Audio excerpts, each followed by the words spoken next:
রমাদান করিমের সবচেয়ে সেরা এবং শ্রেষ্ঠ অংশ হলো শেষ দশক।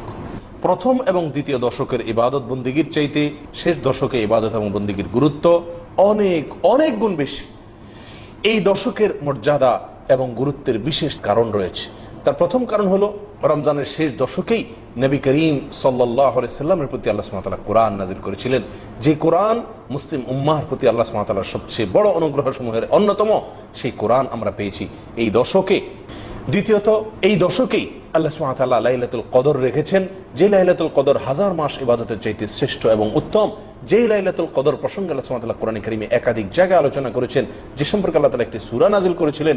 সারা বছরের শ্রেষ্ঠতম রজনী এই লাইলাতুল কদর আল্লাহ সুবহানাহু ওয়া তাআলা রেখেছেন এই দশকেই।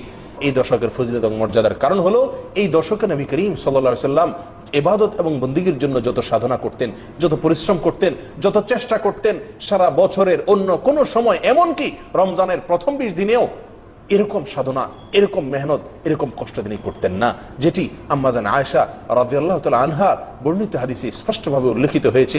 বুখারী এবং মুসলিমে সেই হাদিস বর্ণিত হয়েছে, কানা ইয়াজতাহিদু ফীহি মা লা ইয়াজতাহিদু ফী গায়রিহি। রমজানের শেষ দশকে নবীজি সাল্লাল্লাহু আলাইহি সাল্লাম ইবাদতের জন্য যে সাধনা করতেন, যে পরিশ্রম করতেন, যে কষ্ট করতেন, অন্য কোনো সময় এত সাধনা, এত পরিশ্রম, এত কষ্ট তিনি করতেন না। এই জন্য এই দশকের মর্যাদা এবং গুরুত্ব অপরিসীম। একজন মুমিনের জন্য রমজানের শেষ দশকের আমল এবং করণীয়গুলো কি? প্রিয় বন্ধুগণ, নবী সাল্লাল্লাহু আলাইহি সাল্লামের আমলের আলোকে, তার আদর্শের আলোকে আমরা 5টি আমল খুঁজে পাই এই দশকে। প্রথম নম্বর আমল হলো সারা রাত জেগে ইবাদত বন্দেগী করা। সারা রাত জেগে থাকা, জেগে যতটুকু সম্ভব ইবাদত বন্দেগী করা, বিছানায় পিঠ না লাগানো। এই 10টি রাত, শেষ দশকের এই রাতগুলোকে আল্লাহর জন্য বরাদ্দ করে রাখা। এই 10টি রাতকে আমার মুক্তির জন্য, নাজাতের আশায়, আমার জান্নাত লাভের আশায়, আল্লাহ সুবহানাহু ওয়া তাআলার রহমতকে নিজের করে নেওয়ার আশায়, আল্লাহ সুবহানাহু ওয়া তাআলার কাছ থেকে মাগফিরাত লাভের আশায় এই দশকে সম্পূর্ণভাবে নির্ঘুম রাত কাটানো। এই দশকে আরামের ঘুমকে হারাম করে দেওয়া। এই দশকে বিছানা পেট না দেওয়া। আম্মা জান আয়েশা রাদিয়াল্লাহু তাআলা আনহা বলেন, কানা নবী সাল্লাল্লাহু আলাইহি সাল্লাম ইযা দাখালাল আশর আহইয়া লাইলাহ। রমজানের শেষ দশক যখন শুরু হতো, নবী সাল্লাল্লাহু আলাইহি সাল্লাম সারা রাত জেগে ইবাদত বন্দি করতেন, একটুও ঘুমাতেন না। ওয়া আইকাযা আহলাহ। এবং 2 নম্বর আমল হলো এই দশকের পরিবারের লোকদেরকে ঘুম থেকে ডেকে তুলে দেওয়া ইবাদত বন্দেগী করার জন্য। নবী সাল্লাল্লাহু আলাইহি সাল্লাম নফল আমলের জন্য, নফল ইবাদতের জন্য কখনো পরিবারের লোকদেরকে ঘুম থেকে ডেকে তুলতেন না।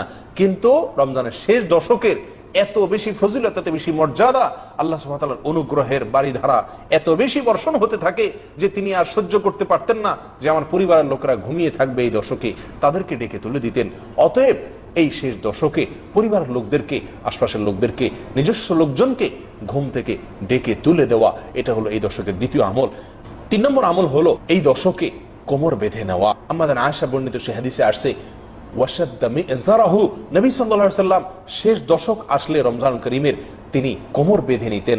কোমর বেঁধে নেওয়া বলতে কি বোঝানো হয়েছে এখানে? কেউ কেউ বলেছেন এর অর্থ বেশি থেকে বেশি ইবাদত বন্দেগীর জন্য চেষ্টা করা, সাধনা করা। অনেক মুহাদ্দিসিন ইকরাম বলেছেন এর ব্যাখ্যায় যে এর অর্থ হলো স্ত্রী থেকে দূরে থাকা, অর্থাৎ স্ত্রী সহবাস না করা। নবী করিম সাল্লাল্লাহু আলাইহি সাল্লাম শেষ দশকে স্ত্রী সহবাস করতেন না, স্ত্রীদের থেকে দূরে থাকতেন। অনেক মুহাদ্দিসিনের মতে কোমর বেঁধে নেওয়া বলতে ইঙ্গিতে এই কথাটাই বোঝানো হয়েছে। 4 নম্বর আমল হলো এই দশকে লাইলাতুল কদর তালাশ করা।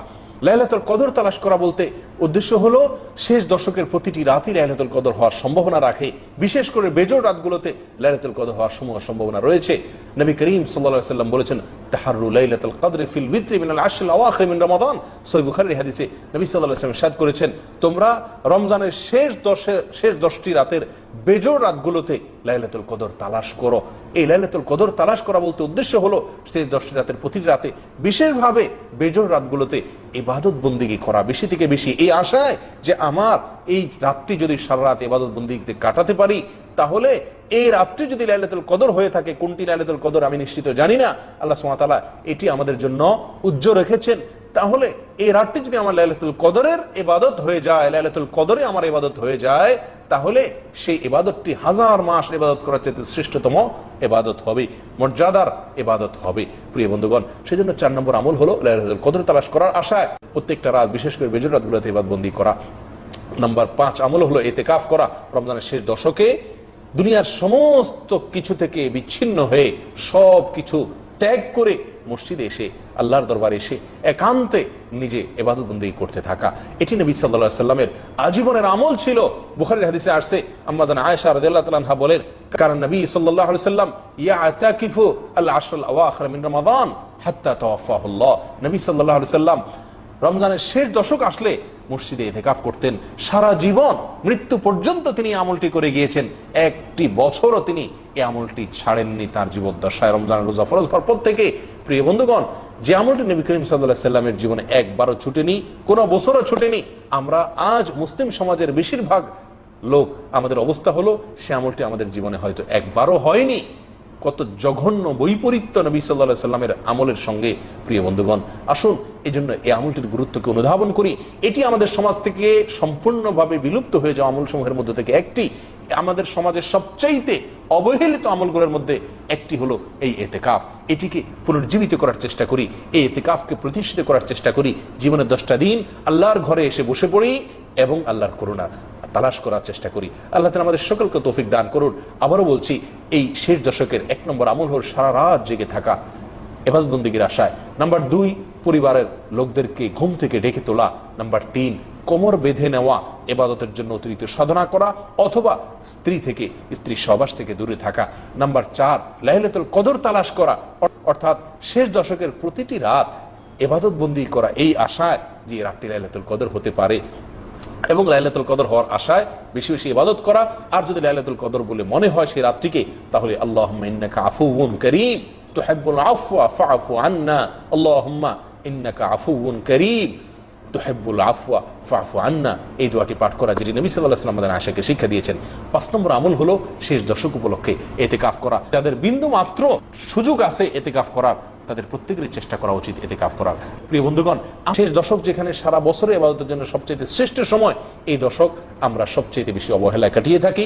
রমজানের প্রথম এবং দ্বিতীয় দশকে যতটুকু না ইবাদত করতে পারি আমরা বা করি, তৃতীয় দশক আসলে আমরা তার চাইতে অনেক অনেক গুণ বেশি অবহেলা করি। মার্কেটিং এর নামে, ঈদের প্রস্তুতির নামে শেষ দশককে আমরা ধ্বংস করে ফেলি। আসুন আমরা ইবাদতের এই গুরুত্বপূর্ণ মোক্ষম মুহূর্ত সিজনটার গুরুত্বকে অনুধাবন করি, আমাদের জীবনের সিস্টেমকে পরিবর্তন করি, নিজেকে বদলাই, শেষ দশককে আল্লাহর জন্য বরাদ্দ করে রাখি, ইবাদতের জন্য বরাদ্দ করে রাখি। অনেকে শেষ দশকে শুধু 27তম রাতটি ইবাদতের জন্য নির্ধারিত করে রাখেন, এটি একটি ভুল প্রবণতা। যদিও সুনান আবু দাউদের বিশুদ্ধ সূত্রে বর্ণিত হাদিসের আলোকে রমজানুল কারীমের 27তম রজনীতে লাইলাতুল কদর হওয়ার সম্ভাবনা রয়েছে বা ইঙ্গিত পাওয়া যায়, তবুও বেশিরভাগ বিশুদ্ধ হাদিসে নবী সাল্লাল্লাহু আলাইহি ওয়াসাল্লাম আমাদেরকে উৎসাহ দিয়েছেন রমজানের শেষ দশকের প্রতিটি রাত, বিশেষ করে বিজয় রাতগুলোতে ইবাদত বন্দেগী করা, লাইলাতুল কদর পাওয়ার আশা।